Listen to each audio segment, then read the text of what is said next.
Hi guys, welcome to my channel Saraswati Sarika. ఈరోజు వచ్చేసి శంఖం పూలతో టీ ఎలా చేసుకోవాలని చూపిస్తున్నాను.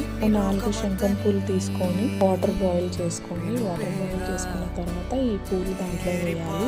వాటర్ అనేది బ్లూ కలర్కి వచ్చే వరకు బాయిల్ చేసుకోవాలి. టీ బ్లూ కలర్కి వచ్చిన తర్వాత మీకు ఈ టేస్ట్కి సరిపోయినంత హనీ వేసుకోవాలి. నేను ఇక్కడ హనీ లేనందువలన షుగర్ వేసుకున్నాను. ఈ టీ చాలా టేస్టీగా ఉంటుంది.